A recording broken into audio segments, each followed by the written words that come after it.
Kabrido, ayun o, another rides vlog with Gabs Mix Vlog. Going home mga kabrid. So tara, samahan niyo ako. Maglathala tayo sa pamamagitan ng premiere. And then syempre, bago ang lahat, mag-intro muna tayo mga kabrid.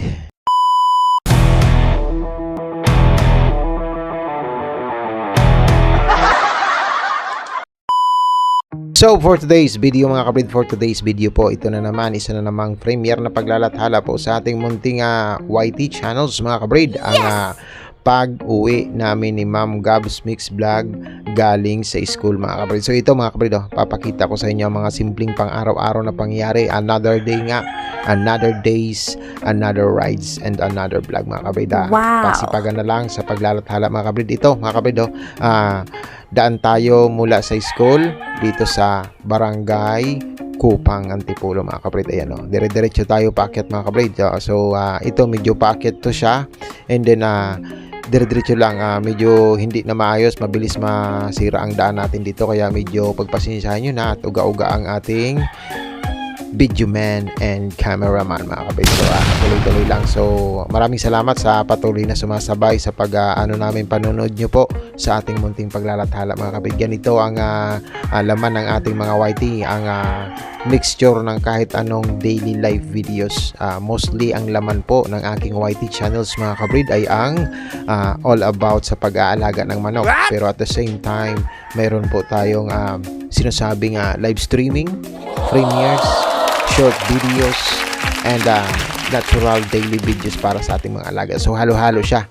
Minsan nagkakantahan kami, minsan premiere. So dito sa ating community of YouTube mga kabrid, we meet new friends. Mga hindi natin yan kilala sila, hindi natin mga kilala ang mga kaibigan natin, mga kung taga saan-saan yan, may taga ibang bansa, halo-halo po. Mayroong Inglesero, mayroong Indiano, mayroong mayroong gwapo, mayroong pangit, halo-halo na. So syempre kasama ako dun sa pangit mga kabrid. So hindi naman ako mga kabrid nalulungkot sa aking sitwasyong syuwangit at mukhang tukmol, dahil alam ko pa sa sarili ko, hindi naman ako talagang nag-iisa.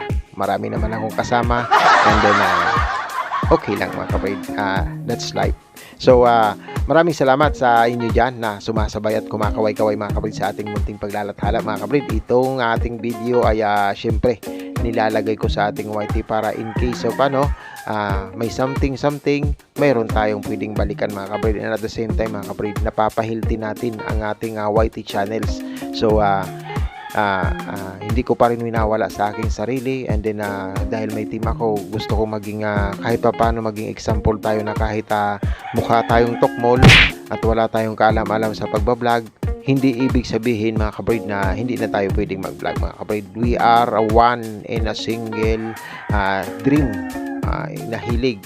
Kahit sila sino-sino yan, iba-iba ang lahi natin mga kabrid, iisa tayo pagdating sa hilig ang magkaroon ng YT channel, and then makamit ng mga kaibigan. Masaya ang pag-YT mga kabrid, kasi may mga taong makikilala ka na hindi mo naman kaano-ano, hindi mo naman kung taga saan-saan sila, and then nagkakaisa kayo, nagkakaisa kami sa adhikain na maging masaya sa community na ito, makipagkaibigan. So mostly marami na tayong namimit na kaibigan mga kabrid, and then some are staying and some are let going, mga sinasabi mga kabrid. So may mga lumilipas, parang ang buhay natin mga kabrid is parang ganito, parang crossroad na sinasabi. May mga crossroad na minsan mamimit mo, makakasabayan mo sa pagra-ride mo sa buhay mo, makakasabayan mo sila na sa minsan ang iba didikitan ka pa, sasabayan ka, didikitan ka, hanggang minsan pagdating dun sa dulo maghihiwalay din kayo. Parang parang true love mga kabrid. Walang forever masabi mga kabrid. So tanggapin na natin ang mga bagay na ganyan mga kabrid. So maraming salamat na sa rides vlog natin, mayroong nakiki-rides vlog din, may kumakaway, and then mayroon tayong namimit.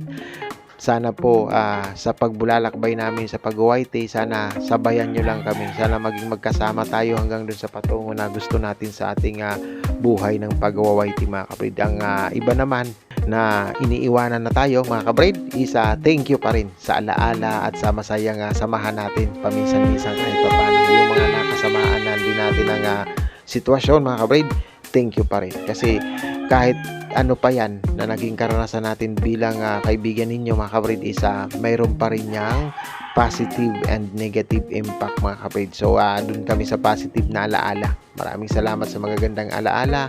Yung mga hindi magagandang alaala itapon sa basura mga kabrid. So maliliit na bagay, maliliit na basura, ibulsa mga kabrid, ibulsa nyo. So ayun na mga kabrid, tara tuloy-tuloy lang tayo mga kabrid. So masaya mga kabrid kahit pa paano ang kakayanan namin ng mag-asawa, ang kakayanan ko bilang GPC Bagger na makapaglathala ng kahit ano na nga mga kabrid, kahit anong video na nga ang nilalathala ko, ano pa rin ako mga kabrid, positibo pa rin sa buhay. Kahit na dili-dili na yung sahod natin, wala pa rin tayong sahod, nireset ng sahod natin, wala pa rin tayong sahod mga kabrid sa YT is tuloy lang, hindi tayo magkaka-apekto mga kabrid.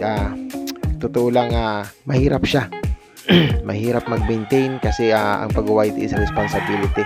Ang iba tumutupi, ang iba is nanghihina mga kabrid. So pwede magpahinga, huwag lang tayong susuko kasi marami-rami na rin ang naging pundasyon natin sa oras na ginugol natin. Ang oras na binibigay natin sa pag-YT ay masasayang mga kabrid. So naman yun, nagbubunga naman po ang natin, ang sipag at syaga dito sa pag-YT. Kahit papano nagkakaroon naman tayo ng benefits, nakakakuha tayo ng magandang mga mabubuting kaibigan, nakakamit tayo ng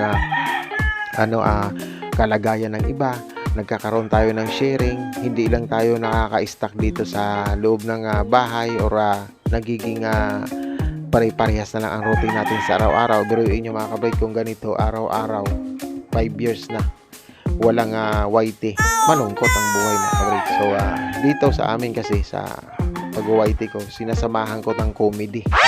Mayroong konting patawa, medyo may kalukuhan, medyo may katuwaan, may seryoso tayo, pero not at the same at all times mga sinasabi mga kabrid. Mayroong sitwasyon na pag sinaltik tayo, puro jokes tayo buong araw mga kabrid. Mayroon na mga medyo pag kapos ng pagkain ng ating alaga, medyo medyo stress na sinasabi mga kabrid. So binabalance din ng kahit anong mo para maging lagi ka lang happy mga kabrid. Mayroon din namang ibibigay sa yung pagkakataon na kailangang i-balance mo ang buhay na muna maging malungkot. Pero ang pinaka point of view or pinaka dapat essentials sa buhay mo ay maging masaya ka sa mga bagay-bagay. Sabi ko nga sa inyo, ang maliit na basura, ibulsa mga kabrid. So tuloy-tuloy lang. Ito, nasa na kami, nasa subdivision. Nakakadaan ka lang po dito sa subdivision mga kabrid, which is shortcut papuntang Marcos Highway. Pag mayroon ka pong subdivision sticker mga kabrid. So nag-apply kami ni Ma'am Gabs ng sticker para magkaroon kami ng passes dito sa subdivision na to, kasi ang laki ng diferensya. Shortcut to pagdating sa pauwi sa bahay mga kabrid. Tapos tamo naman syempre exclusive na lugar, konti lang ang dumadaan mga kabrid, kaya medyo safe siyang mag-ride mga kabrid. So malaking bagay sa ating pagbabiyahe ang magkaroon ng mga safe na daan mga kabrid. Kunti ang mga sasakyan, and then tuloy-tuloy pa rin sa maayos na pag-rides vlog mga kabrid. Nilalathala namin po ito kasi para sa aming mga sariling YT mga kabrid. So kung ano na lang ang makita namin, doon lang kami nag-i-stick. Kung ano yung availability ng kakayanan namin maggawa ng video, doon lang kami nag-i-stick. Hindi ho kami yung tipong magmamasyal pa kung saan-saan para makakuha ng magandang content. Yung nag-iipot ng todo ba mga kabrid, yun ang may mga matataas na pangarap sa pag-YT. Kami naman, hanap lang din naman namin is yung simpleng tao. Lalago lang naman tayo kahit anong gawin natin, kahit anong natin, pare-parehas lang. Ang pinaka-puntos lang namin, pinaka nasa isip lang namin is makapag YT lang. Kasi na namin to, parang part of life na namin ni Gabs, na kahit papano mag-express tayo, maglathala tayo, kasi sooner or later or after 5 years, marirecall pa rin natin ang mga sakripisyo natin sa buhay. Mga 5 years nating makikilala, siguro after 5 years, ilan na lang tayo, siguro marami nang tutupi, siguro after 5 years may mga bago na naman. After 5 years baka kami na ang wala, kami na ang hindi nag-YT, kayo na ang nag-stay. kayo naman ang parang ganun ba at pero syempre be positive lang. Sana after 5 years magkakasama pa rin tayo at sana lumago pa tayo. Hindi lang yung YT natin, pati yung samahan natin. Sana dumami pa tayo. So, gumagawa naman kami. Open po kami sa mga changes ng aming team or ng aming YT mga kabrid. Sana mayroon tayong mamit pa na kaibigan na porsigido din sa pag-YT. And then, kaya yung kakayanan lang ng kanilang paggawa ng bids is simple lang. Tara dito sa amin. Bukas pa. Mga 10 pa bago tayo lumarga mga kabrid. So, ayan. Ang ating bibili tayo ng bigas. Ang binibili namin na bigas mga kabrid is yung pangmahirap laang. Yung grinded ba? Yung lang mga kabrid, yung napakamura lang pero maayos na pag sinaing siya mga kabrid. Yung broken rice, sabi yun ang binibili namin kasi broken rice siya ng mga first class na bigas mga kabrid. Tinitingnan naman namin yung dati ho akong nagtitinda ng bigas. Trabaho ako sa palengke and then nagtitinda ho ako ng bigas. Kahit papaano sa pagtitinda natin marunong din tayo kahit papaano magkilatis ng maayos na bigas. So tiningnan ko yung broken rice nila mga kabrid, okay naman. So sabi ko try natin. So since na good siya pag sinasaing, malambot, yun ang mini-maintain namin. Pag medyo nakaluwag, bili tayo ng mga first class na bigas mga kabrid. Pag talagang wala tayong magagawa mga kabrid. So pauwi na tayo. Paakit na naman ito mga kabrid. Pauwi sa bahay natin. Paakit na naman siya. And then daily life, bili muna tayo ng tinapay. Banana bread mga sinasabi. Paborito namin ni Mrs. Banana bread ngayon ang napagtitripan namin laging bilhin. So mayroon tayong bilihan dito ng banana bread na masarap magluto mga kabrid.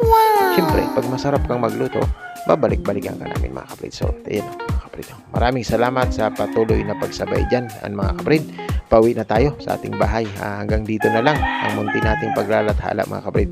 Sana po mga kabrid lagi lang kayo nandyan. Sana kahit pa paano mag-stay kayo. Kahit may mga negative kaming na ipapakita sa inyo or positive mga kabrid, which is pagpasensya nyo na hindi ho kami perfectong kaibigan, hindi rin po kami perfectong nilalang mga kabrid. Kung naiinis ka nang hindi mo alam ang tunay na dahilan, baka yan, baka problema mo yan sa sarili mo, baka hindi yan mga kabrid, or baka iwan ko, hindi ko maano. So hanggang dito na lang. Maraming salamat and then hopefully mga kabrid, lagi lang po kayong nasa maayos na kalagayan mga kabrid.